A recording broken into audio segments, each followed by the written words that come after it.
So I want to welcome my, happy to say, good friend, Mike Millard, who is currently the operating partner at Ecliptic Capital. I know Mike going back 15 years when we worked together at AT&T Knowledge Ventures.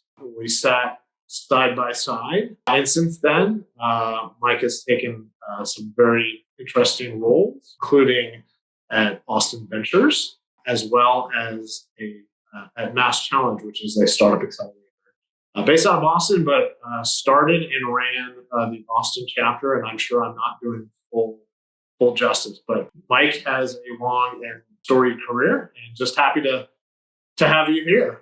Glad to be here. I love it. Let's do it. So, first off, I want to start out with, I was having a conversation with a colleague you just met, Adam, and we were talking about you and talking about venture capitalists. And I said, well, really venture capitalists are really investment bankers that do yoga. True or false? That's interesting.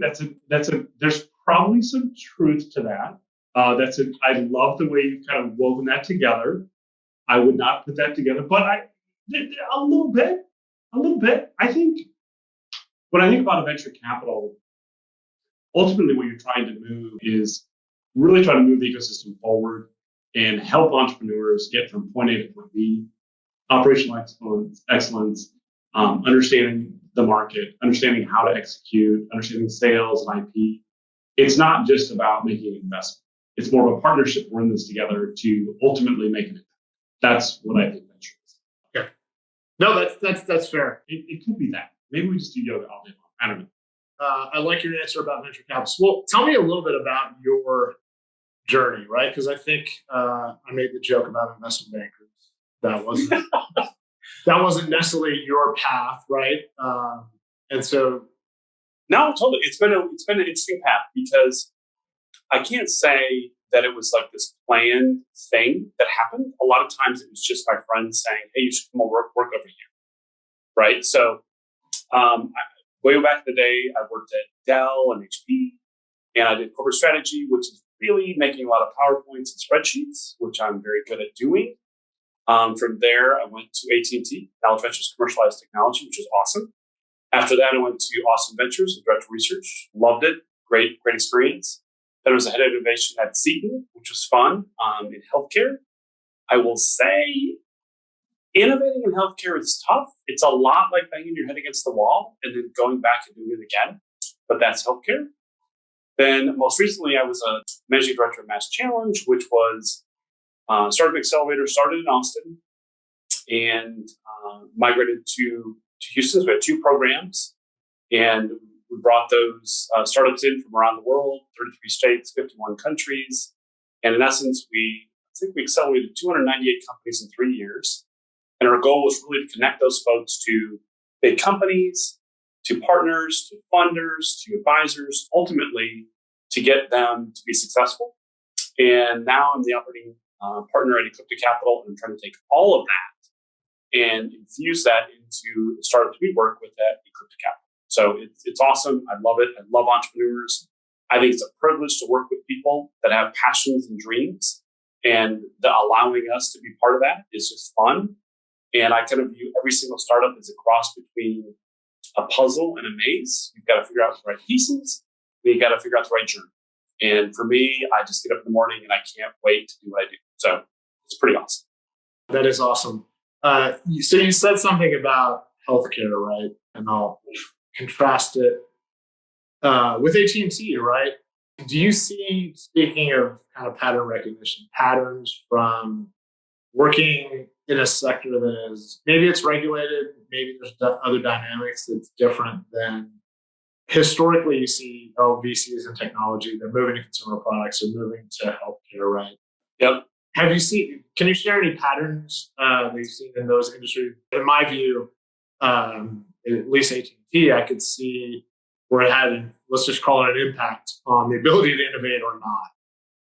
Right. Yeah, that's insightful. I would tell you that I think it's just aligning incentives. And in healthcare, I don't know if all the incentives are aligned.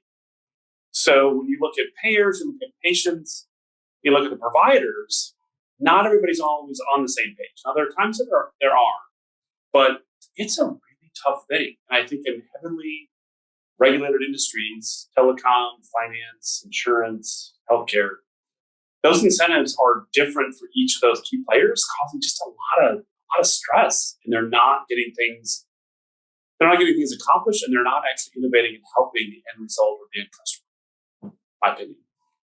Yeah, and this might be I'm not a rugged capitalist, but that's why, I've seen that, not to the same degree you saw it seen, right? But just even in consulting and marketing, right? Working with companies that are regulated, sort of take on an arm, for-profit arm of the SEC, right? Because it just felt like I was working in a government entity, not right or wrong, but if you like to move fast and break things, that's not the place to do it. Probably not.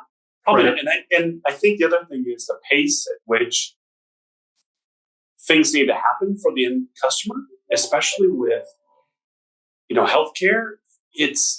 You have a layer or 2 or 3 or 20 of administrators that they're doing their job, they're trying to help, but at the end of the day, you want a good outcome.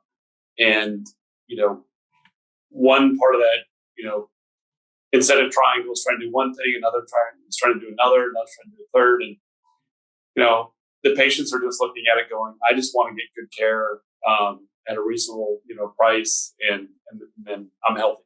And I think when it's regulated, it just creates a level of complexity that it doesn't allow you to innovate, not nearly at the pace at which the market is willing to accept. So I'm curious, do you, in terms of how you look at investments, like how much of a factor, or even more broadly, what are the factors you look at when you're looking? It's a great question. So at Ecliptic, we look at a lot of different things. We look at, obviously the basics, the market size, the team, the technology, understanding market adjacencies, understanding what they might be able to do over time, and just seeing what stage they're in and understanding those risks. I think what's really exciting when you look at entrepreneurs from an entrepreneurial perspective, you get to see what can they do, and then figure out a way, is there a way we can add value to make sure that we put them on that path and help them along that path. Because I think what's interesting is we view it as a partnership. It's not, hey, we're going to write this check and walk away and sit on the board, once a quarter and see what's going on. We want to be there in the beginning and share that risk and reward with you. And we look at those things in terms of where they are in that stage, whether they're looking at growing the business or getting more customers or just understanding a pilot, wherever they are, and how can we add value. And it's a lot of the basic things, but it's understanding them over time and understanding that trust factor. Because once you have that trust factor, I think you really understand what they're going through on a day-to-day basis, and they're just more honest with how things are going. And the more transparency you have with your VC, I think the better results you can get, because the good VCs really want to help. They really want to get in there and make sure that things go well. Okay. So, you're talking about the kind of approaches, right? To the extent that you can share, what do you see, whether it be at Awesome Ventures or Mass Challenge or even AT&T versus where you are at now? Like, I know that's a huge meta question. They're all the same, but not at all. Basically. I mean, do you mind just comparing and contrasting? I think it'd be interesting, right? Because folks, who are not in it, may lump all those into the same category, right?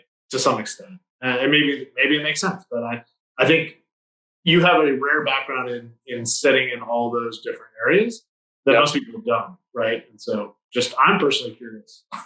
Yeah, I think. Go back to AT&T Knowledge Ventures. I think that the trick was, it wasn't having good technology. AT&T developed phenomenal technology. The hard part was getting it out into the market.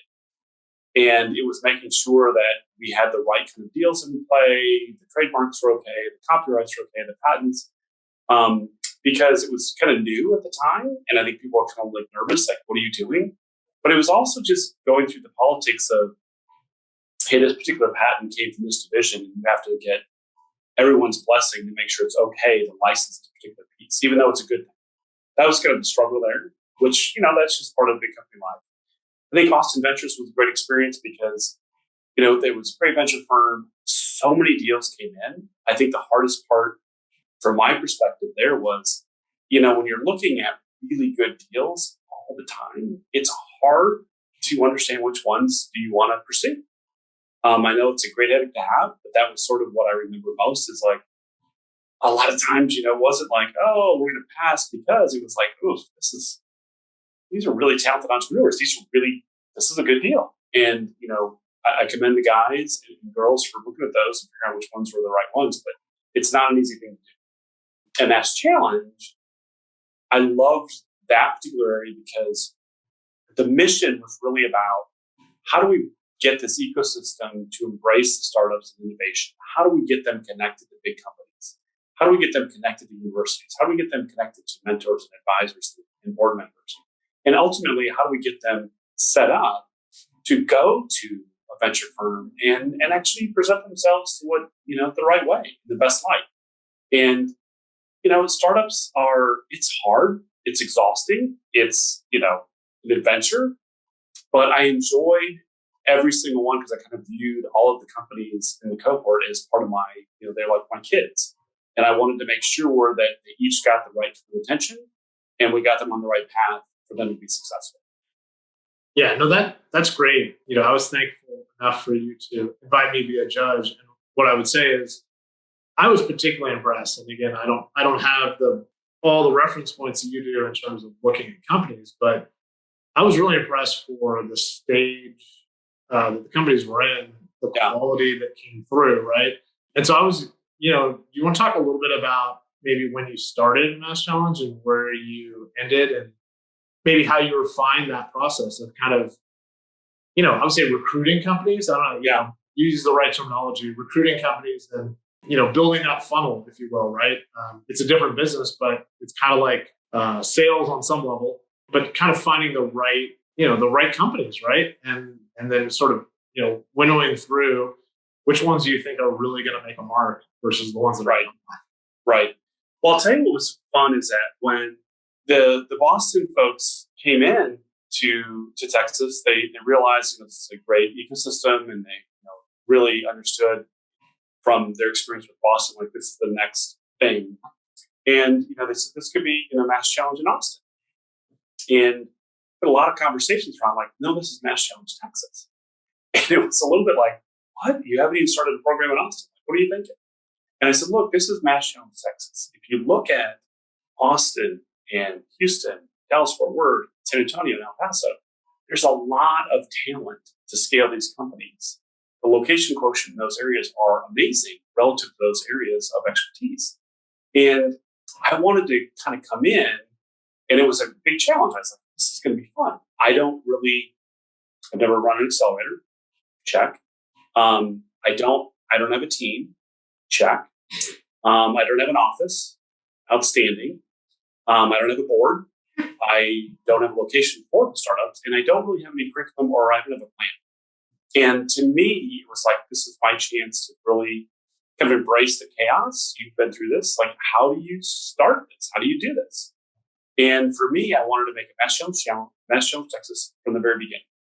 And that's why we started in Austin. And then the next year we went to Houston, kind of migrated. And I think over time, you'll see that Mass Challenge will look at obviously Dallas and San Antonio and even El Paso. But we wanted to get everybody involved. And with my corporate experience, I knew how to engage big companies. I knew how to talk to them. Big companies are big companies, but there's a little bit of understanding who you're talking to and when. And I also understood a little bit of the venture piece and what they were looking for. And I wanted to tie it all together. But ultimately, what I wanted to do is I had some mentors come to me and say, look, the startups are in Austin, they're okay. And it kind of hurt my feelings. Like, what do you mean they're awesome? I'm like, yeah, they're okay. And I thought, what are you talking about? Well, if you can find a way to bring in high quality startups, the funders will follow. The ecosystem will focus on that. But you've got to find a way to get in really good startups. Because if you don't do that, you're just kind of you're just having another accelerator. So part of the process of Mass Challenge is we have folks like yourself that would actually judge these folks on the application. And usually we got, say, rough numbers, 1,000 applications. We whittle that down to 250, and then we'd come in and do live pitches. And for 250, you'd say about 100 would make it in to the program between Austin and Houston. And through that process, you just get really good startups. And you're seeing that in Austin. Now, Mass Challenge is not the sole reason all the funders are coming here. But when you look around, you're getting a higher caliber because we're engaging with the startups, helping them along their way. And you're seeing people go, oh, you understand a cap table, you understand a term sheet, you understand how to drive operationally to your milestones that are going to achieve success. And that's from engaging the entrepreneurs with advisors. We didn't have any. We had zero. And I put a call out, and I think we got over 500 experts to engage with the startups, which is huge. And just getting people to realize that you can play a part in your community, and it can be fun. Like, it's a lot of fun to work with startups, especially when sometimes all they need is an intro or that bit of advice or that connection that can change everything. And I know you've been through that, with your company. Like, sometimes that one open door can change everything. And that's what we wanted to provide at Mass Challenge. That's awesome. And I think in general, Mass Challenge has made a huge mark in Austin. Thank you. I will say this. I'm glad that I had the experience. It's in good hands with John Nordby. John's doing a great job. The team is talented. A lot of this was driven by the team. My job, 99% of the time, was to get out of the way. I was lucky enough to have a phenomenal team. And keep going. Yeah, no, it's good. I think you built that, and it's interesting to say you saw Texas, not Austin, from the outset, right? I think that's the importance of a vision, setting a template, right? Because it's harder to go the other direction, right? If you start big and kind of go, top down with a vision, right? A little easier. I would imagine if you never said that, I'm sure Mass Challenge would be great, but it would probably be, still in Austin. I was going big, baby. I know, just like the company. So in the current role, are you looking for any specific industry? You talked about criteria, but it was interesting when you mentioned Austin Ventures, because in my mind, I was thinking at the time, they were one of the only games in town, right? So there was a sort of an abundance of people that wanted money and not an abundance of money. It feels like that shifted a bit. Not completely, right? We're not Silicon Valley, we're Austin yet. But like, where are you kind of looking? Where are you fishing? I love that. I'll tell you, one, I just love what I do, but we're industry agnostic. We're an evergreen, permanent fund, $100 million in capital, and we look for disruptive innovation. And we look at things we think that we can add value to, and that can be, the pre-seed or seed or Series A. And I think what's interesting about that is because all of the folks, all the partners have had an entrepreneurial experience, we believe that we can add value because we've been there. We understand a little bit of what you're going through in terms of how to scale. And I think that's where, what do we look for? We look for that team, obviously, that we believe that we can work with and help and assist.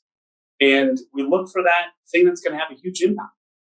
And it's not in a particular thing. We're not going to say, hey, it's just going to be, this industry and this sector at this time frame and this particular look. We're looking at everything. And I think that's where, if you go back in time, that was kind of how venture was originally. Venture was, hey, these are successful folks that have done well, and they wanted to start their own firm and really dig in and help the entrepreneurs. But they weren't necessarily, sector specific. They were more like, look, we're going to find the right kind of folks, give them the right kind of mentoring, and help them along the way. And that's sort of what I believe Ecliptic's doing today. Is we're kind of, in a way, kind of going back to where we started. And it's really, to me, it's exciting because I think that's what Austin needs, and I think that's what Austin embraces. That's a really good point. And, I know I started with the investment banker yoga joke. Again, and I mean, I'll just give my own POV, right? I think that can be helpful at a certain stage of company, but it's not always optimal at the seed round when it's an idea.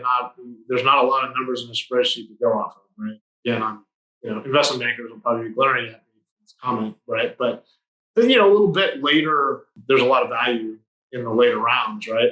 One of the things that Ecliptic is sounding like on some level, although I do want to maybe compare and contrast, is like Andreessen Horowitz, Silicon Valley, right? I think that's a lot of what they're trying to do, which is those are operators and entrepreneurs who are now trying to help other entrepreneurs, right? And again, it's not right or wrong. Like, I think there's a place for every type of VC. Do you feel like that? You like Ecliptic, like, is better at the early rounds? Not that you can't do later, right?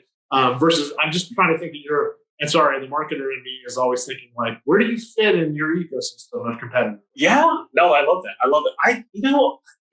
Hugely biased. That we gotta say that. But I just think what's really interesting is when you have that entrepreneurial experience, you add a layer of intimacy and trust, and you can build that relationship because you've been there. And I know you can relate to this. Is as a parent, it's the same thing. Like it's not a fault when folks that don't have children, but if you've never had children, it's just you just don't know all the things that go on with having a kid. It's neither here nor there. It's just you just don't know. And I think that's the one of the key aspects of Ecliptic is these folks have, especially general partners, have started companies, they've built companies, grown them, and they've sold them. That's an experience that is so valuable, especially when you're working with entrepreneurs and that's their goal. That's what they want to do. They want to change the world. How do I do that? And, understanding how growth happens, whether it's within an ecosystem or within a particular market, or how do you scale this product? That understanding, I think, comes out. And I think it's just something that it's a huge advantage because when we talk to the entrepreneurs, there's a lot of head nodding. They're like, oh, you seem to get it. It's like, absolutely. Because, growing a company, as you know, it's hard. It's not easy. Like, it's not like, oh, today I'm just going to, come up with a $100 million company. It takes a lot of work. And, getting that establishment, that trust and that relationship built, that those entrepreneurs view us as someone that can help them in any situation, any time, for any reason. That's because, in my opinion, it's because the folks have been entrepreneurs and they get it. No, that's a great point. And parenting, it's funny you make that parallel. I definitely can feel that, right? So, speaking of which, I do want to ask you a little bit about Pitch Kit. Yes. I'll kind of open the floor, right? Because I don't even where to start, but I mean that's basically one of your side ventures, right? Side passions. Talk a little bit about it, if you would. So, like many, I as an entrepreneur, I guess last year took a little bit of a hit with Pitch Kit. So, Pitch Kit is, you think of it as Shark Tank, but the kids are judges, and the sweet spot we found is kind of 4th, 5th, and 6th graders. Mainly because the kids at that stage don't really have much of a filter. They'll ask pretty much any question. And if they don't know the answer, they will ask you again. Like if you didn't answer the question very well, they will keep pressing. So I started with my daughter 2 years ago, mainly because she just had some really good questions about some of the things I was working on. This is cool. And I thought, well, what if we just kind of went for it? So I didn't really have, sadly, the best plan. I just kind of went like, let's just do it and see what happens. So we did a pitch where some entrepreneurs came in and pitched kids, and the kids scored them, and they scored them with a rubric, which was kind of market research, vision and team, and kind of where they're going, the business model, and the value proposition, and kind of gave them like Q questions on like what do those mean, and then we would provide that to the entrepreneurs. Last year took a little bit of a hit. COVID, not a lot of schools were doing stuff even virtually because it was just getting, a little Zoom fatigue. This year we're picking it back up and we're doing some, got a couple planned for some virtual events. But what I like about it is the kids just learn. One, they see folks. It's almost like career day, but it's almost condensed. Where you're getting, oh, I didn't know you could do that job. I didn't know that was a thing you could do. They're learning about technologies. They're learning about different jobs. They're learning about different backgrounds. And what I love about it is the entrepreneurs get a lot of feedback and they get really tough questions. They're usually a little bit like, I'm not going to play. It's a bunch of kids. How hard can this be? And I love that because then they get the questions and they get a little nervous. Like, wow, they rarely asked questions, which is awesome. But, the entrepreneurs get something because they learn, hey, I need to refine my pitch. And the kids, they just get inspired because they go, oh, well, if you're doing that, I can do that. And that's kind of what I want is I want to make sure that, as we, do my part in the ecosystem, if we can inspire some kids early on that this might be a path for them, that's great. I mean, I'd love to be able to say, hey, I helped spark that kid on a path. That'd be awesome. And that's why I love Pitch Kid. It's a lot of fun. I truly believe kids in many ways, I think, can pick as good or better winners than adults, which is crazy. But after, I guess, 13, 14 pitches, I think they pick really good companies. So. I like that. So I wonder if there's a way to kind of A/B test that, right? That's good. Long term, that is kind of the plan, the devious plan. So I would love to eventually have something where kids can come in and it's a little bit of a competition against the pros, right? And see if kids could look at something and find a way to align that incentive to, make it worth their while to look at these pitches. But I think they love it. I mean, Shark Tank is fun. It's a great, format. And I kind of want to turn it on its head and say, well, what if you just had younger kids look at this through a different lens?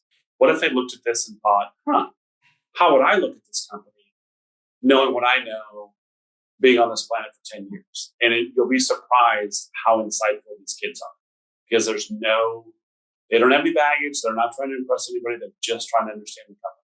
It's pretty cool. Like you said, sometimes the stuff my kid says, right, sort of, his imagination defies physics. So is there anything you would want to expand Pitch a Kid? Can you share, do you have ambitions? Do you want to take this bigger? Is it still sort of evolving? Yeah, it's evolving. So one, I just wanted to have fun. Like this wasn't a master plan of world domination. But what I'm seeing is in conversations with some partners that we believe we can work with a series of schools, which would be great, and get kids kind of exposed to the world of entrepreneurship. I think ultimately I would love to have expand it farther because what I'm finding with my research is, kids are kids across the world, right? So when you're 10 years old, you're 10. And you look at the world the same way, whether you're in the United States or Sweden or Japan, you're 10 years old. And I think it's just fun to have that, optimism, that imagination, that creativity that's looking at these startups and seeing, oh, what about this? What about this? How do you do this?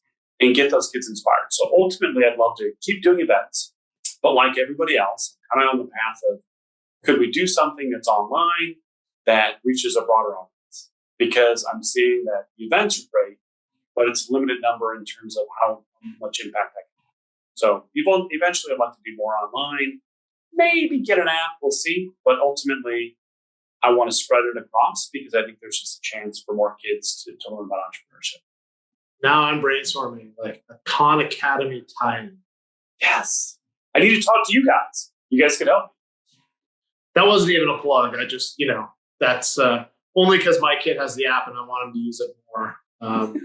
For whatever reason, he likes like Pink Panther and, other cartoons more than Khan Academy. So, yeah, whatever it takes. Whatever we need to do. A fellow parent's a fellow parent. Now, since I just joined the club, you talked about clubs, right? So that's, being an entrepreneur is a certain club, I guess. Being a parent is a lot like being an entrepreneur, right? You don't really know what you're doing 90% of the time. At least I didn't. I still don't. You course correct a lot. As soon as you think you figured out, things change. That's pretty much an entrepreneur. And I always tell people, if you're willing to let it change you and let you grow, it can. right? Having a child and having a venture on the side, it can change you if you let it. And I think I've told people, I'm like, it's a lot. It's a lot like having a kid because you never really know what tomorrow's going to bring. And that's entrepreneurship. That's a really good message. I think that's the first I've heard that, right? So you could almost go out with a PSA, right? We're going to trademark that. It's going to be. If you had a kid, you could start a business. Yes. Right? That's all you need. That's basically the qualification. Okay. All right. We'll get working on that. May or may not tie it to pitch a kid. May not. So, we talked a lot about, the business and, your background, but this is pretty free-flowing format. Try to say that a couple times fast. Yes. But I want to talk about, your most adventurous / scary travel story, because that has become a tradition. That is a tradition. And I have thought about this. I've been very excited about this. Now, like I said earlier to you before we started, it's a cross between stupidity and luck. All right, here we go. So before I went back to grad school, I took about 9 months off and I got in my car and I traveled all around the United States to find myself. I did not find myself, but I had a lot of fun. So I believe I'm in northern Arizona in my car, and I look in the distance, and I'm basically in the desert. And I look in the distance, and I see rain clouds, and I'm thinking, well, that's good. It's a desert; it needs rain. Doesn't get much rain. It's all good. And then I kind of realize that I'm on this road, and I look over, and I kind of, you can kind of tell, like, I think it's raining. I think it's raining over there. Okay, good. And then I look, I would say a good, I don't know, maybe 2 miles ahead on this road. Kind of see like there's like a little, it seemed like a little dip. And didn't make much sense at the time. I was like, oh, maybe it's just going down. Well, what I realized is it was a runoff from the rain. It was actually a path of the rain that could ultimately, it was running water that could take your car away. And as a younger person, I thought, well, I don't want to get caught on this side. So I think I should probably go faster and beat this stream of water coming down, this massive stream of water across to get to safety. Now, there's really no reason. This was the stupidity part, but I was like, no, it's now a goal. I must do this. So I decided that I'm going to go as fast as I can towards this little dip, water coming, and I'm going to beat the water. Now, it wasn't the best decision because it's really coming. Like, I'm now starting to see water coming, but I'm committed. So I go through the dip, the water's coming, I look over, my car comes out of this little, like, almost like a little ditch area, and then the water literally almost hits the back of my car, and I make it. Was it a wall of water, or was it kind of like a, how many feet would you say? I would say it was good, probably 2 to 3 feet. It was a flash. My car would have been swept. Pretty sure. Looking back, like now, I don't think I'd have the same guts to do that. But at the time, I was like, this seems like a good idea. We should just go faster. So, I mean, we're about PSAs, right? Turn around, don't drown. I was just kind of like, no, I'm going to do this. I'm in. I'm committed. It seemed like a good decision. I'll be fine. But I remember thinking, I literally went through and the water came through, and I thought I escaped quite a long day had I not made it. Just saying. Could be death, right? Maybe 10 to 15% chance if I'm going to. It probably could have ended in not the best way, maybe. Yeah. I'm pretty sure I could say that. Yeah. I wouldn't do it today. Today I'd be like, you know what? I see some rain, pull off, let's just hang out. But it was a while back. So I was like, no, I'm good. I thought you were mainly worried about the whiskey. I am very balanced. I love it. It's strange you should say that because I think there's some whiskey right here, which is weird. Oh, look at that. Just a little bit. I actually believe whiskey is good for you. So, in moderation, I think. I mean, there's corn in Moline where you're from, right? Is Moline? Yes. It's Moline, right? Or is it East? Wait, East Moline. Yeah. Well, I think I've told you this. This is critical. So, Moline is the headquarters of John. East Moline is where the plant was, where they used to make the combines. And if you're from that area, you kind of want to call out East Moline. Now, why is that? That's kind of where the work is done. Got it. I don't know what the corporate people. Oh. It's kind of like, well, we're making it.